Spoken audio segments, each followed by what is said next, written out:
So today Games Workshop is lifting the lid on what Psychic can really do in 10th edition when you've got an army that focuses around it. Seems like Thousand Suns are sort of retaining the spirit of a bunch of psychic powers, spending some big ritual points to get some massive boosts in game. Let's talk about what they can do.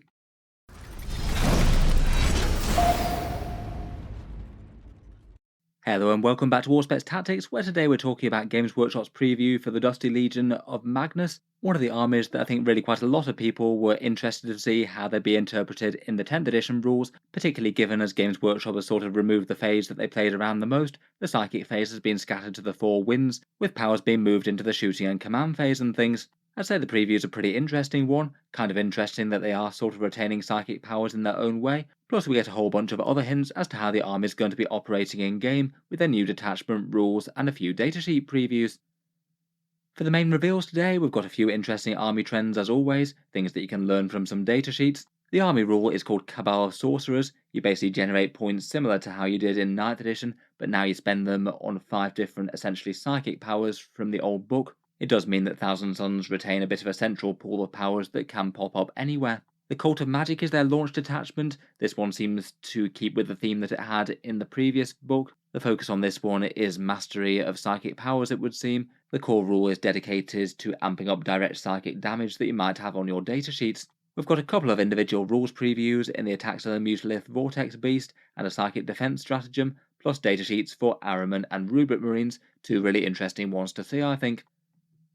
Starting out with just a couple of hints as to what's been going on the datasheets, it first looks like Thousand Suns are going to be getting a standard leadership of 6, kind of similar to Space Marines or Adeptus Custodes in 10th. Looks like the Rubric Marines aren't fearless anymore, though I think that was kind of expected given that basically no unit has been fearless so far in 10th edition to actually allow Battle Shock to be meaningful. Again, I suppose it's a bit of an abstraction, maybe the units aren't running away or terrified or anything, but might be confused and suppressed by enemy fire. For their defensive rules for the rubrics, it still seems that there's a 5+ invul save alive and well for them, though it does look like they might have lost all his dust. There's no evidence of a +1 to save against low strength weapons anymore, so I guess they might be a little bit more susceptible to that kind of shooting. The Inferno weapons, the Inferno Bolters and the Warp Flamers have both dropped a pip of AP. They go down to AP -1 rather than AP 2. Again, maybe not too surprising this one, given that a lot of anti-infantry weapons have lost a touch of AP across the board. For the Rubric Marines, their Arcana of Flame now doesn't give you extra Cabal points, it's extra AP on critical wounds, so I guess usually 6s, so I suppose against a lot of tougher enemies in particular, a lot of their successful wounds will be AP2 anyway. Finally, while they didn't go through the full datasheet for Magnus the Red in this preview at least, they did give us a couple of hints in the free text. Apparently he's going to have a fairly potent datasheet, as you'd probably expect for a Primarch, and he's going to have one of those abilities where he gets a choice of buffs in the command phase, it would seem. The ones they mention here are either boosted movement or damage for nearby units, or somehow personally making him tougher and sabotaging enemy weapons. I feel like the latter part might be kind of important, given that he's got a bit of a reputation for just being shot straight off the table these days. I guess if he follows Angron's example at least, he probably won't have the towering keyword, so hopefully he might at least be able to hide him behind ruins and terrain now, fingers crossed. I feel like Thousand Suns players would definitely like to have an excuse to put him back on the board a bit more, as he can be a bit of a liability unless you can somehow keep him hidden these days. Moving into the core rules though, and I feel like the biggest and most exciting thing that the Thousand Suns have got is this new Cabal of Sorcerers rule. This one's their army-wide special rule. It feels like a sort of amalgamation of the 9th edition Psychic phase plus their Cabal point system. Previously the system was that their units would generate you points that you could spend during your Psychic phase, and you could use it to basically do things like auto-pass powers, get extra range or extra damage on them. Now instead of amping up your regular psychic powers, this is just the thing that unlocks them outright, and it's the mechanism that you use for doing things like stripping enemy armor saves away or firing off mortal wounds with Doombolt. The way that it works is that in your command phase, you look at your units on the board, and each unit that you have generates you a set number of points. This will be listed on their individual datasheets. Just from the ones that we've had seen, it looks like the Squad Sorcerer in the Rubric Marines gets you 1 point, Ahriman gets you 3, I'd guess the mid-level Psychers, like the Aspiring Sorcerers and Exalted Sorcerers, would probably get you 2, and if we're going by old money, Magnus is quite likely to generate you 4. Based on those numbers, I'd very tentatively say that a typical Thousand Suns army might expect something like 15 points or so when their army's fairly intact. I guess when you start to lose some important units, that would start to go down. In any case, once you've generated those points, you then get to spend them on a table of different rituals. Kind of similar to how they were before, it looks like you can only use each one once per phase.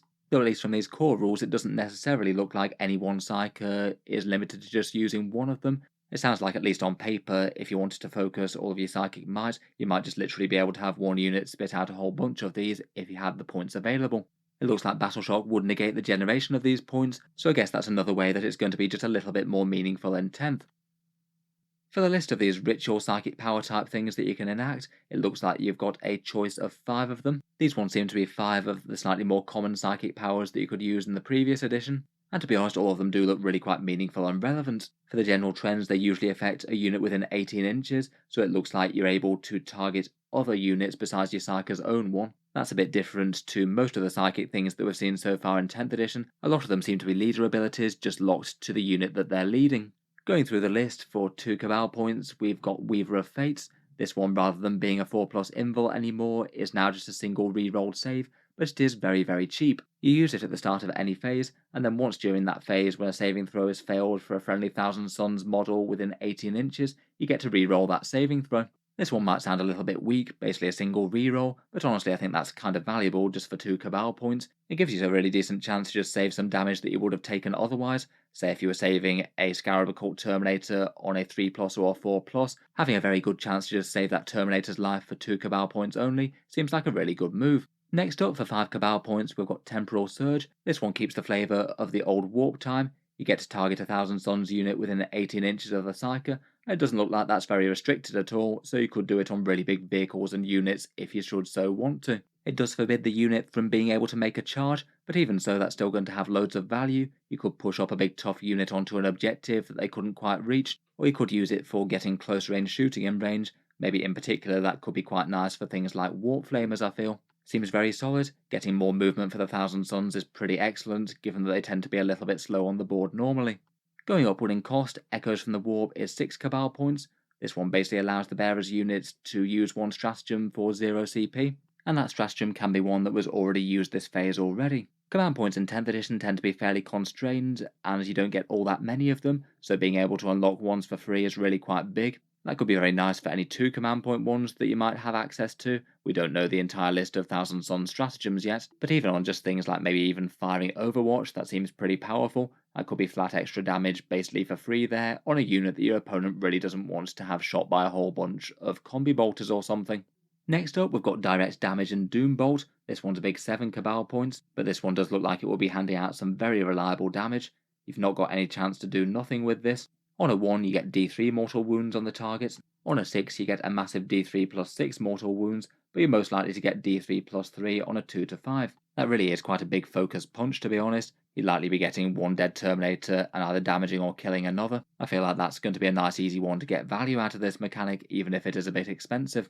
Finally, costing most and potentially most terrifying of all though is the Twist of Fate. Previously this was still a very good psychic power. It basically allowed you to remove invul saves, so if you had shooting with good AP, then it means that you could just cut straight through a unit. Now though, it's been altered a bit. It seems that if you cast this on an enemy unit they still would get their invul saves, but interestingly enough it basically removes armor saves for the unit for that turn. So anything from power armor to 2+ save Carnifexed would effectively count for nothing. Every time you wound the unit with a standard attack, you basically attack goes straight through and inflicts damage. That one does really seem like a pretty catastrophic type debuff to a unit that your opponent is going to be relying on big saves to save them. Things like a Space Marine Land Raider are really not going to enjoy that whatsoever. I guess it will be maximal value on anything with a 2+ or 3+ save and no other invul to protect them. That's pretty enormous, and I can certainly see why that's costed the most. Overall, I do really quite like these. I feel like all of them are pretty viable at the points cost that they're charging for them there. It might be a little bit tricky deciding on which ones to go for each turn though, with the buffs being really powerful but quite different.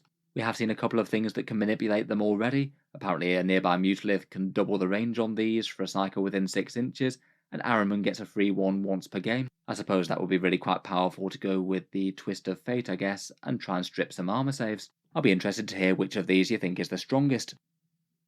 Otherwise, we've also got the launch detachment rule shown off for the Thousand Suns. This one's called Kindred Sorcery, and it's the detachment rule for the Cult of Magic, the way that everyone will be playing Thousand Suns until their codex comes out, I guess. This one feels like it's got the same sort of flavour as it had before. The Cult of Magic in the previous book was one that amped up psychic damage a bit. This one feels kind of similar, and basically in your command phase you get to choose one of these 3 different damage boosts to apply to any of your psychic attacks. It's very flexible and seems pretty useful. Just by their nature, Thousand Suns are going to be having a decent amount of psychic attacks coming through. Still though, there are going to be a whole bunch of attacks that it doesn't apply to in the army. Inferno bolts don't counter psychic attacks, nor do things like the Mutalith beast shooting, so it is mainly going to be squad leaders and characters, I suppose. In terms of the buffs, you either have the choice of lethal hits, sustained hits 1, or devastating wounds on these attacks. Lethal hits does seem to be really quite common, pretty excellent on anything that you're wounding on a 5 plus or worse. Sustained hits 1 is quite good if you're wounding things on a 3 plus already. Devastating wounds is one that not that many armies get access to across a whole bunch of their attacks. I guess that'd be quite nice if your opponent's relying on some very high saves or invul throws to save them from your damage. I feel like there's probably enough room for all of these depending on the matchup. I'd guess that this rule isn't going to be anywhere near as meaningful as the previous one, to be honest. Seems like it's just going to be a nice to have on things like your Battle Psyker's damage coming out, whereas a lot of the heavy lifting is still going to be done by the Rubric Marines and their Bolters, Flamers, and Scarab Occult melee. Otherwise, we've got a couple more rules shown off. The Mutalith Vortex Beast has got its attacks reinterpreted. Previously it was different flavours of mortal wound damage, now it sort of feels a bit similar to the Obliterators type attacks, kind of close range weapons, but the choice of 3 different profiles to kill different targets with. First up, it's got a blast attack that looks like it's the main general purpose one for elite infantry like Space Marines, d6 plus 3 shots hitting on a 3 plus, strength 9, AP 2 and damage 2. That one's good for intercessors, would usually kill around 2 or 3 of them per turn. The beam one is a great big anti-tank shot. This one feels kind of similar to things like the Tau railgun. This one's a big swingy single attack hitting on a 3 plus, all at strength 18, AP 4 and damage d6 plus 6. Usually you'll be hitting on a 3 plus and wounding on a 3 plus against most vehicles with that, so it's certainly not guaranteed to go off. In fact, without a command reroll, you're more likely to have it fail than not. But if you do convert it, it's a very good chance to end something like a 10 wound vehicle in a single shot there. Plus it does have devastating wounds as well, so if you got super lucky and rolled a 6 to wound, those attacks are going to be punching through invuls. Finally, it's got a torrent attack, which is a flamethrower type one. 2d6 auto hits at 12 inches, strength 6, AP -1 and damage 1. Usually that'd average something like 5 Tyranid Termagant's dead from that. Overall seems useful enough, and really quite general purpose depending on the target that you need to fight. Whether it winds up being efficient compared with other things will definitely depend on the points and what else the unit can do. I feel like the addition of that beam attack is perhaps the single biggest difference though. That's definitely a gun that your opponent can't ignore and needs to fear with any big expensive things that they're putting into the midfield. As mentioned previously, the Mutalith Beast does help out with those Kabbalistic rituals, means that you could be throwing them really quite a long way, like say Doom Bolt out to 36 inches. Next up, we've got a previewed Psychic Defense stratagem called Psychic Dominion. This one I think feels a little bit niche, given that not every army has Psychers, and even those that do might or might not go particularly heavy on the actual psychic damage. There might be a bit more about doing psychic buffing things. In any case though, if your opponent does have some big hitting psychic attacks, for 1 command point you can trigger this when one of your units is attacked by them. It makes the enemy psychic attacks hazardous if they weren't already, a chance to take mortal wounds or slain models depending on what sort of unit it is, and it also gives you a big defensive boost against them, a 4 plus feel no pain against psychic powers or combat weapons attacking you, essentially double durability. I'm not super enthused by this one, but I guess it'll be useful enough when it applies. If the enemy has got some really heavy psychic attacks, maybe Grey Knights or other Thousand Suns maybe, then perhaps it could be worth flexing into on occasion. Finally, we've got a couple of datasheets, one for Ahriman himself, one of the big chief sorcerers of the Thousand Suns. Most of his stat line and combat stats aren't really enormously changed from this. One thing I did notice is that it doesn't look like he's got any option for being on a disc on this bit. I guess maybe that might be migrated to another datasheet, or maybe some other unusual way of interpreting it. It doesn't look like he's got the fly keyword on this. Otherwise it looks like he's got leadership 6, the same as the Rubric Marines as we'll see in a second. He generates you 3 Cabal points, and he still hits you quite hard in combat with that Black Staff of Ahriman. Not a whole load of AP, but a whole bunch of attacks with mid-strength and damage 3. I'd say perhaps the single most exciting thing about the datasheet might actually be his Rubric Lord special rule. While this model is leading a unit, each time a model in the unit makes an attack, add 1 to the wound roll. Given that the Thousand Suns only have 2 different Rubric style datasheets, I'd hope that it'd both be able to lead both the standard Rubric Marines and the Scarab Occult Terminators. I feel like in particular with the Terminators' mid-strength weapons with those Prosperine Capeshes, that could be a really good rule for making them more dangerous in combat. Very, very nice, and I feel like that might be the main reason to bring him.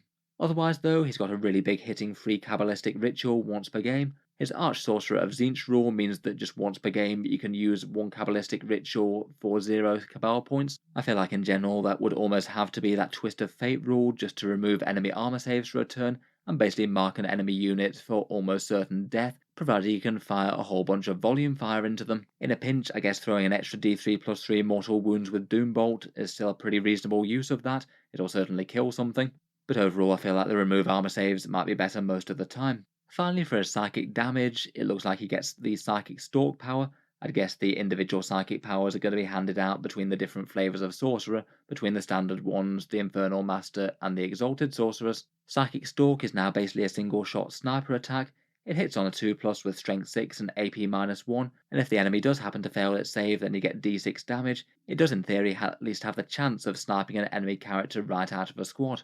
In reality though, the chance of that happening is pretty low. He might fail the hit roll and wound roll, which has got a fairly high chance of happening, around about a half chance for one of those to go wrong. Plus the enemy's usually going to get a pretty decent save, which they could command point reroll if it's critical, and even then d6 damage certainly can let you down if you roll a 1 or 2 or something and the character's just basically fine. Overall, I don't think that that's the best psychic ability in the world, but I feel like it's a very nice one just to throw as a Hail Mary towards an enemy character. Once in a while, it might just do something really quite meaningful and change the course of the game. Overall seems pretty handy. I feel like the biggest thing is the Rubric Lord ability. I guess we'll have to weigh that up with what the other leaders like the Exalted Sorcerers and Infernal Master can bring to the table.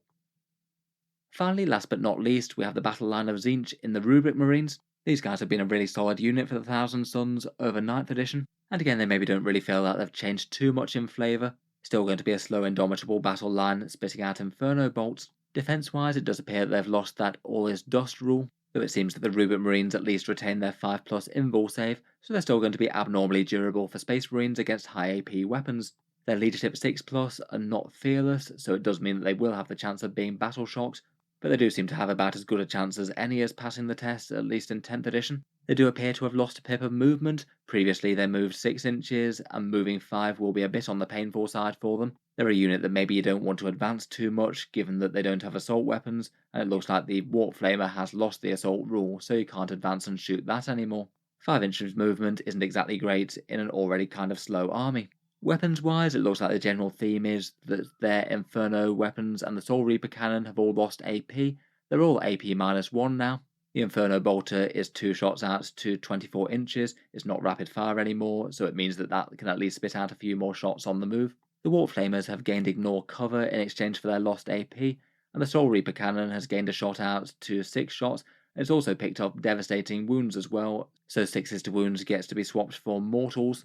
Overall, I'd say that that's a fairly reasonable trade-off versus the lost high AP. The Aspiring Sorcerer will be able to chip in with a little bit of psychic damage as well. His psychic power is now one called Warp Smite, 2 attacks to 18 inches, hitting on a 3+, Strength 4 AP -3 and damage 1, but it's also got Anti-Infantry 4+ and Devastating Wounds, so it's got a pretty reasonable chance of handing out a single mortal wounds to infantry units on average. Not exactly going to change the world, but I suppose it's a nice to have. For their datasheet special rule, they do have a fairly meaningful damage boost against units on objectives.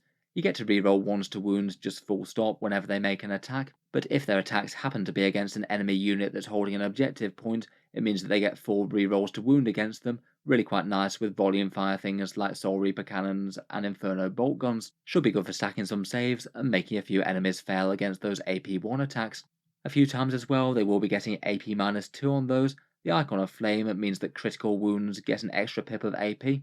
It means that at least a fair bit of the time against tougher targets that you're wounding on a 4 or 5+, for example, a reasonable proportion of those attacks will be at AP -2, really quite nice to help with enemy armour. Rerolling all the wound rolls will also mean that you have a few more 6s going around as well. Overall seems solid enough, I think. I guess if you're comparing with their 9th edition datasheet, a lot of these are admittedly nerfs. For the most part though, they are nerfs that just about every army in the game has been having to deal with. Lower AP and losing Fearless does seem to be a general trend of 10th edition, though I guess losing all its dust and a pip of movement is just maybe a touch more painful than some. Still though, gaining full rerolls to wound against units on objectives really is a very big damage boost. I feel like they will be just as dangerous in terms of spitting out wounds against the enemy now. Maybe just having a little bit more of a specific battlefield role though, on shooting enemies down that are taking points. Overall, I'd say it's really not too bad a preview for the Thousand Sons. I do like the way that they've retained Kabbalistic rituals to realise the old style psychic powers, and I still feel like you're going to retain the spirit of the army, having a few tricks up your sleeve that could manifest themselves across the battlefield depending on where you spend your psychic resources.